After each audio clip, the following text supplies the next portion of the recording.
Hello guys, welcome to my channel SSC knowledge. आज मैं आया हूँ पोस्टल डिपार्टमेंट के बारे में पूरा इन्फॉर्मेशन देने के लिए। आप लोग में से बहुत व्यूअर मुझे जानते होंगे कि मैं एज ए पोस्टल असिस्टेंट काम कर चुका हूँ इसलिए कह रहा हूँ क्योंकि मैं अभी पोस्टल असिस्टेंट मतलब छोड़ चुका हूँ पोस्टल असिस्टेंट का जॉब। लेकिन मुझे बहुत सारे नॉलेज है पोस्टल डिपार्टमेंट के बारे में। और जो लोग मेरे भाई लोग हैं, जो लोग CHSL का प्रिपरेशन कर रहे हैं या जिन लोगों को मतलब स्टेट एलोकेशन मिल चुका है, अभी ज्वाइनिंग डिले हो चुका है ड्यू टू कोविड-19, उन लोगों को मन में बहुत सारे डाउट है कि पोस्टल असिस्टेंट का वर्किंग प्रोफाइल क्या होता है, उन लोगों का प्रमोशन कैसे मिलता है, ज्वाइनिंग वगैरह कैसे होता है, ट्रेनिंग कैसे होता है, सबके बारे में बहुत सारे नॉलेज मैं आज आप लोग के साथ शेयर करूँगा। तो वीडियो शुरू करने से पहले मैं आप सबको रिक्वेस्ट करूंगा कि आप लोग मेरे चैनल को सब्सक्राइब कीजिए और बेल आइकन को ज़रूर प्रेस कीजिए ताकि आपको हर एक वीडियो की नोटिफिकेशन टाइम पे मिलती रहे। तो चलिए शुरू करते हैं वीडियो को।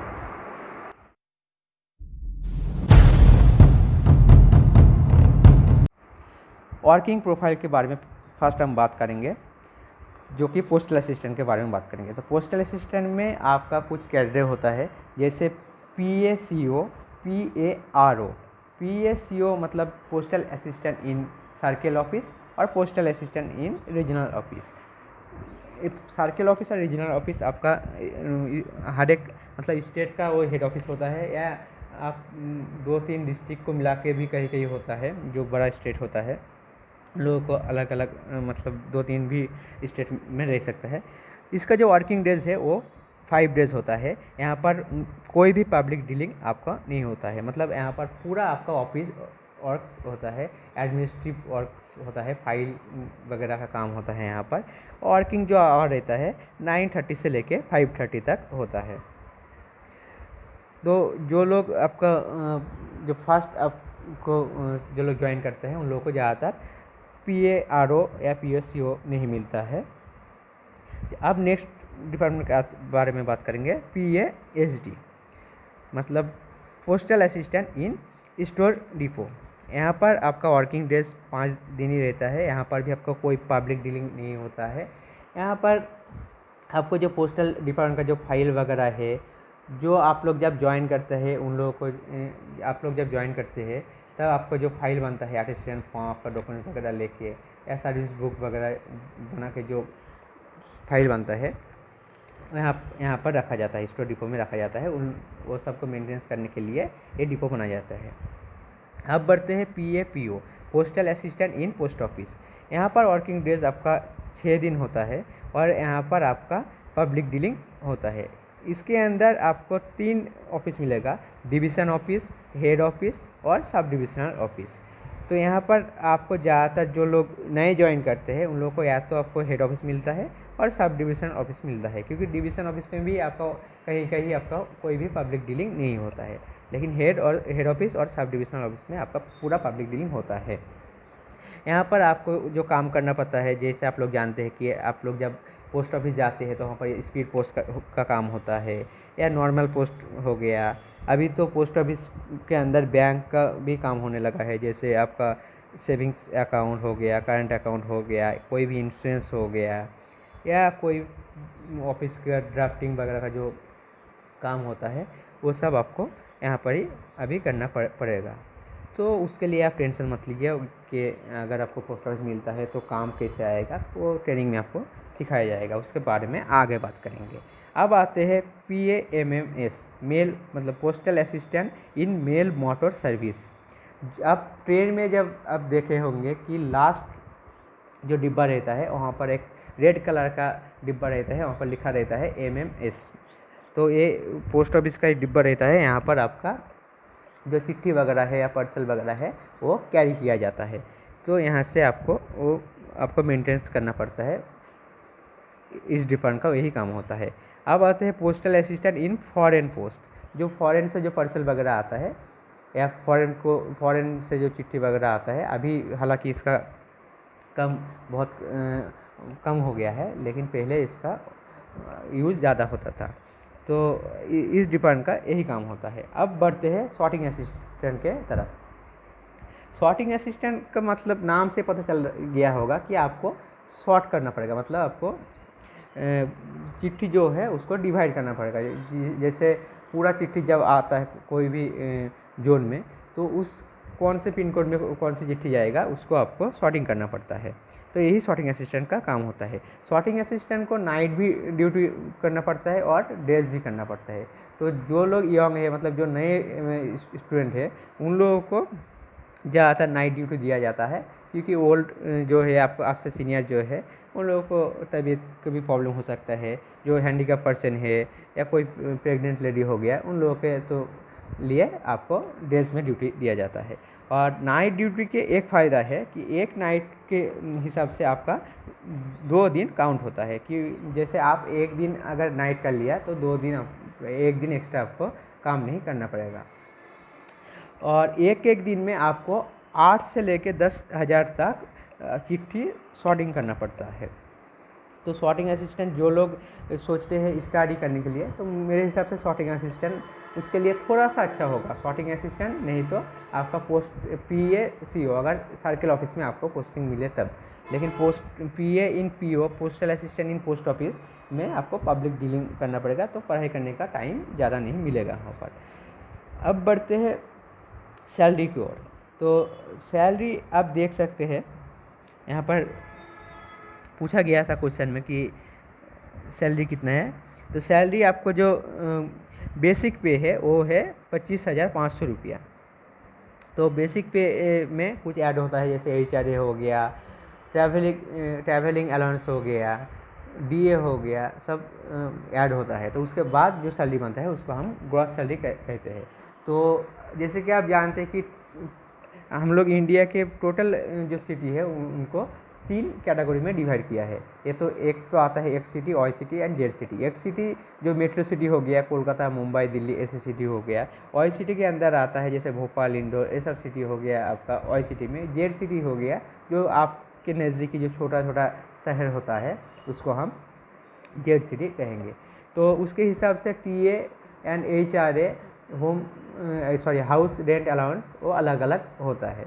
तो उसके हिसाब से आपका सैलरी भी वेरी करता है। जैसे एक सिटी में आपको ग्रॉस सैलरी मिलेगा, ग्रॉस सैलरी मतलब टोटल सैलरी मिलेगा आपको 41,000, और वाई सिटी में आपको 37,000 एंड जेड सिटी में 35,000। लेकिन ग्रॉस सैलरी आपको पूरा नहीं मिलेगा, क्योंकि कुछ डिडक्शन होता है। जैसे आपको NPS हो गया, और आपका अगर कुछ सिटी में आपको CGHS मतलब हेल्थ स्कीम का कुछ फ़ायदा रहता है, तो उसके लिए कुछ पैसा आपका डिडक्ट होता है। एम्प्लॉयमेंट टैक्स वगैरह रहता है, उसके लिए भी कुछ डिडक्ट होता है। तो सब डिडक्ट होने के बाद जो आपको पैसा मिलेगा वो और सैलरी मिलेगा, तो उसको हम इन हैंड सैलरी कहेंगे। तो इन हैंड सैलरी में आपको लगभग एक सिटी में 36 से 37,000 मिल जाता है, और 34,000 लगभग वाई सिटी में मिलता है, और 30 to 31,000 आपको जेड सिटी में मिलता है इन हैंड सैलरी।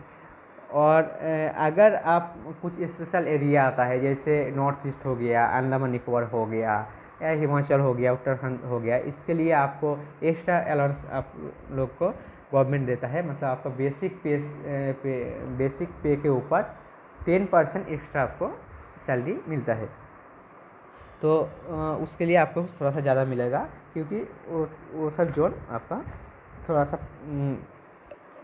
दिक्कत पैदा करता है, इसलिए आप लोगों को वहाँ पर एक्स्ट्रा सैलरी गवर्नमेंट के तरफ से दिया जाता है।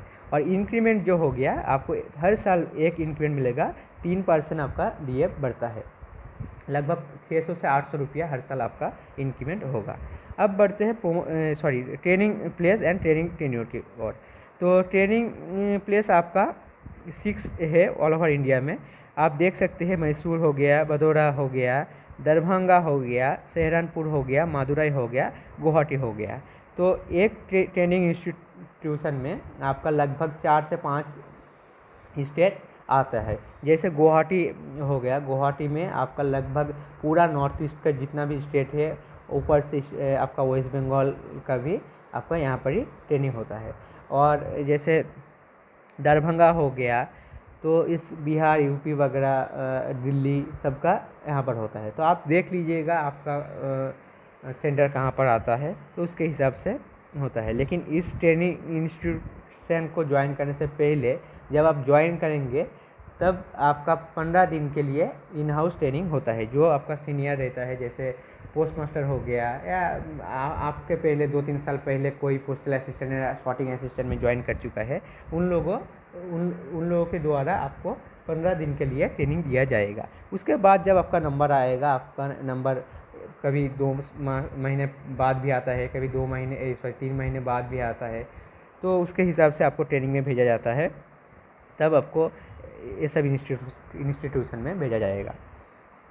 अब सैलरी के बारे में एक क्वेश्चन रहता है कि आप लोग को सैलरी क्या ज्वाइनिंग के दिन से मिलेगा या ट्रेनिंग के बाद मिलेगा। अरे भाई, ज्वाइनिंग से दिन ही मिलेगा। आप जब से ज्वाइन करेंगे तब से आपको मिलने लगेगा। एक दिन का मतलब पैसा मिलता है यहाँ पर सेंट्रल गवर्नमेंट में, और जब ट्रेनिंग होगा तब भी आपको पूरा पैसा मिलेगा। उसके लिए कोई दिक्कत की बात नहीं है।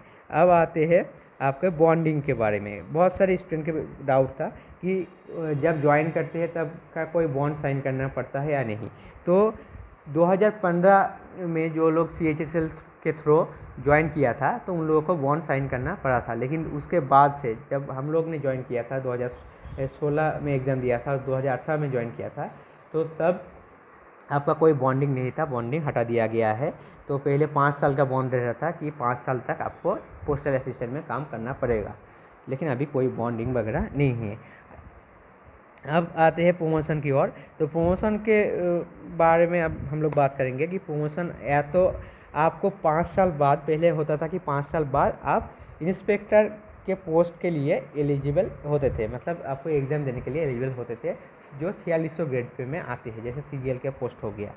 लेकिन अभी जो हो गया वो अभी 5 साल को बढ़ाकर 8 साल कर दिया गया। अगर आप 8 साल काम कर चुके हैं तभी आप इस एग्ज़ाम को दे सकते हैं, और एग्ज़ाम अगर क्रैक करेंगे तभी आपको इंस्पेक्टर पोस्ट के लिए प्रमोशन कर दिया जाएगा। लेकिन अभी 5 साल बाद आप मतलब कोई भी एग्ज़ाम ना देके ऐसे ही सीनियरिटी बेसिस पे आप 2800 ग्रेड पे पोस्ट मास्टर 1 पे प्रमोट किया जाएंगे।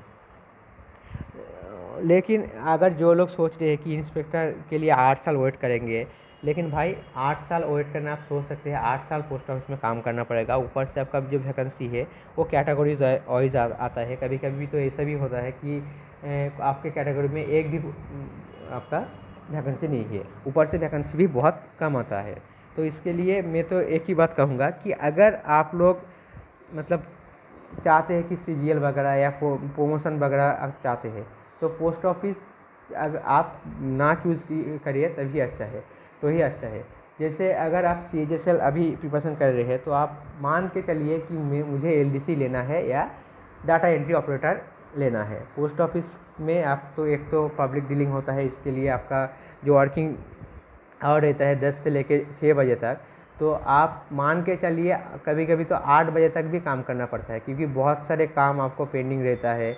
जब तक आपका पूरा काम आप पोस्ट मास्टर या सुपरिटेंडेंट को समझा नहीं देंगे, पूरा सबमिट नहीं करेंगे, तब तक आप ऑफिस नहीं छोड़ सकते। तो इसीलिए बोल रहा हूँ कि यहाँ पर स्टडी करने का स्कोप भी बहुत कम है। आप सोच सकते हैं दिन भर काम करके 8 बजे तक काम करके कैसे आप पढ़ पाएंगे। 2-3 घंटा मिल जाता है, लेकिन सॉर्टिंग असिस्टेंट में आपको कंपेरेटिवली ज़्यादा टाइम मिलता है। तो अगर पोस्ट ऑफिस में आपको मिल चुका है तो मैं कहूँगा रैंक के हिसाब से होता है कि आपको पोस्ट ऑफिस मिलेगा या सॉर्टिंग असिस्टेंट, तो मैं तो कहूँगा अगर सॉर्टिंग असिस्टेंट मिल जाए तो अच्छा है, नहीं तो पोस्ट ऑफिस आप जितने जल्दी हो सके आप छोड़ दीजिएगा। आप दूसरे जॉब के मतलब प्रिपरेशन अगर मिल जाए तभी छोड़िएगा, ऐसा नहीं कि आप मेरे तरह छोड़ दीजिए कि पहले ही छोड़ दिया, तो आप मत छोड़िए, इसे प्रिपरेशन जारी रखिए। जो लोग स्टडी अभी कर रहे हैं जॉब के बाद भी प्रिपरेशन जारी रखिए, और CGL हो गया या CHSL हो गया फिर से आप एग्ज़ाम दीजिएगा और निकल जाएगा पोस्ट ऑफिस से, क्योंकि पोस्ट ऑफिस में प्रमोशन का जो नेचर है वो उतना अच्छा नहीं है।